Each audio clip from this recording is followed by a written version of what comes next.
Welcome back to the studio. Now, as we did with the bar clams last week, we're going to do something with lobster. Now, people travel the world looking for food experiences. So, what I want to talk about today is an experience that even if you try, you're probably not going to be able to duplicate. So, what we're going to do is we're going to cook lobster, but we're going to cook lobster in a way that was probably done many, many years ago. Even today, lobster cooking has changed in restaurants and, in the home cooker. So first we'll talk about the lobster. Now the lobster that I picked up here are what's called a hard shell lobster. So when I squeeze this lobster, I'm squeezing quite hard. The sides are not moving. So what that tells me is this lobster, or both of them here, have molted quite a while ago, a few months ago, and have put on the hard shell. And for the last bit, what they've been doing is filling up with meat. So the lobster itself is very, very full.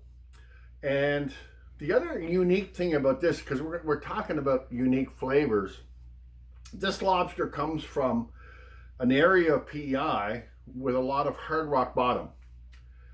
So back in the days of my father, these lobsters would have been worth more than other lobsters on PEI. Many people don't realize that. So these were known for being fuller, a higher yield, and so the fishermen who fished in this area where these came from received a higher price. So with the hard shell and with the area, there are two things here that unless you're actually searching them out, you're not going to be able to duplicate at home. And that's the other reason why you need to come here to PEI's Smallest Lobster Supper, okay? So we're leading down that way. So the other thing I want to talk about is, or we'll talk about further when we actually get to the cooking process, is there's a lot of controversy, or not a controversy, a lot of different opinions about how much salt, whether you should use salt. You know, we go on, professional chefs will talk about what should be used. So all I can say to all of them is I've spent all of my life in the seafood industry. And it's a very simple recipe. You want sea salt. And if you can't get sea salt, you want the salt water, because it runs about 3.5% salt. So we're going to talk a bit more about the salt when we show you the water boiling and all that kind of stuff. But this is a unique experience. The other thing that we're going to talk about when we're actually eating is about the type of butter that should be used. It's not just regular butter that you should use. Today, butter, almost all of your different butters out there contain powdered cream. Now, it's not listed on the label, but you don't get the buttery flavor that you would get with either the artisan butter or the butter that's produced here. One of the companies here on PEI, which we'll talk about, still produces all of its butter using 100% fresh cream. So I hope you're going to enjoy the show. We're going to cut from here now. We're going to start taking you through the process, and hopefully we won't disappoint you too much because you're not going to be able to replicate this 100%, but we're shooting for 90. And we hope you're going to enjoy the lobster. Hi, so welcome back. So what we have here is a pot. The water is not hot enough, but it's full of seawater. So this needs to be at a rolling boil, and I mean serious rolling boil before we put the lobsters in. But just to talk about the salt, many people, and myself included, we'll go out and we'll buy different types of salt. We'll buy we use different salt for salting fish. All the different salts out there have different characteristics. Some of them will make things whiter, some of them will have heavier minerals in them, minute amounts, but they all affect the flavor, the taste, and in many cases, they'll affect the texture. So when we're talking about doing lobster in salt water, it's not about flavor initially. So what we're trying to do is we're trying to denature the protein on the outside of the lobster when it goes into the water.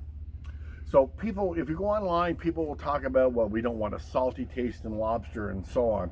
Well, it won't happen even when you have a very high concentration of salt. So seawater has 3.5% salt. What happens when this goes in, the lobster goes in, the salt basically plugs up the pores, if you will, as a simple explanation, of the lobster meat. And then it starts to break down the protein, and it keeps all of the juice inside the lobster. It keeps it from escaping. If you were to put a lobster into fresh water with not enough salt or no salt, what happens is the lobster meat will absorb fresh water. It goes in, most of it will stay in, or a lot of it will stay in, but when it comes back out, the portion that comes back out is usually attached to a lot of the flavors, or the flavor bricks, I think they would call them in the juice industry, or whatever, that industry that extracts flavors. So if you cook them in fresh water is going to go in. The portion that will come back out of it when you take it out of the pot is containing a lot of your flavors. Now, one of the things that's happening in the industry is most of the places are cooking lobster in fresh water now, because it adds a little bit of yield, and 1%, 2% of yield is staggeringly profitable.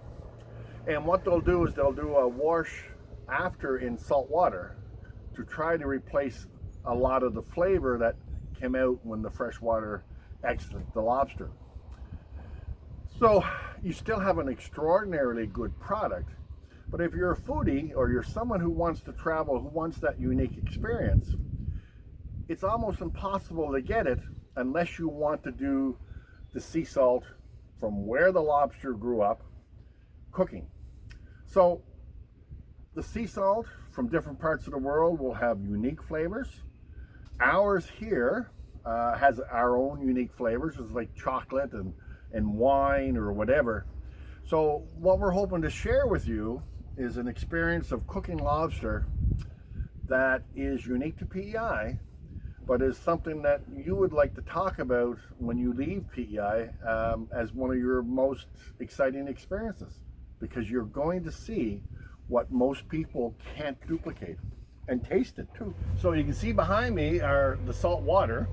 So we put a couple gallons of salt water in this large pan. So once our lobsters are done, we're going to cook these for about 20 minutes after it comes to a rolling boil. We're going to use seawater to change, or to cool it down, to stop the cooking. Okay, now we're going to dip them in, it'll cool them up, and actually at this point you'll get a little added flavor from the salt water, because it's really quite nice. Okay, so this is the next step. We're just waiting for our lobsters to cook. All we're doing now is we've just put these hot lobsters into the cold salt water just to stop the cooking process. So now we're just going to lay them out and see what we've been doing.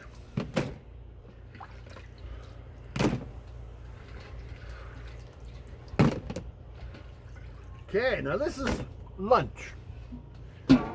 Another batch will be supper.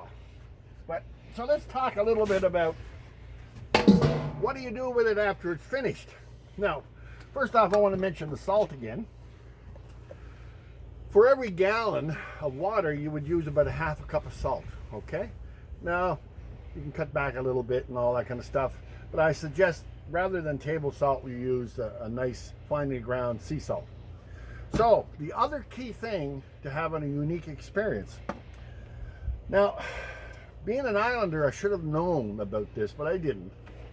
I had a customer in my shop, and they had big coolers full of this butter. Now, I've always bought Prince Edward Island butter because I liked it and I like to support local. But this couple was from the U.S., and they said every year they bring back ice chests full of this butter, and they freeze it because they said the flavor was so good. And I agreed. So I had I think it was production manager, whatever, in my shop one day, and I asked him about this ADL because I've bought other butters, and I like to eat butter. I can eat it with a fork, and I found the flavor was waxy. It just wasn't good. It's the same as what the Americans had said. Anyway, I find out that this ADL butter is one of the last plants that uses only fresh cream. The other plants use a combination of fresh cream and powdered cream, hence the waxy flavor. So if you're going to go through the work of doing lobsters this way, get ADL butter or Dairy Isle. I don't own any of the company, but I can tell you, many of the pounds that's on me right now came out of this little block, okay? So it's worth it. So now we're going to set up to eat some lobster, okay? Now, let's pick a lobster. Okay, now, what do you want to know about eating a lobster? Well, we're just going to shell one up for you, okay? You just take off these beauties right there. First thing you're going to do, take off the tail.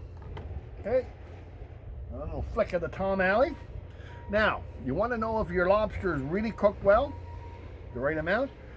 This is inside the body, okay? That little piece of tail meat there. This is coming off, so it's cooked wonderfully. Oh yeah, my God. So Wayne was asking me when I come up with the time, that's my producer. He said, what happens if you cook it too much? Does it become tough? No. The thing about lobster, it's like scallops. If you give a nice sear to it, or if you cook it properly, you enhance the flavor. I would rather overcook a lobster than undercook it. The flavor on this lobster is as sweet and as nice as you will find anywhere. And it's almost impossible to replicate unless you come on down here to Georgetown Shoreline Design, and we'll sit out back in the deck and we'll make lobster, okay? So, enjoy. Hope you enjoyed this little segment. And Wayne and I will try not to bite our fingers. My God.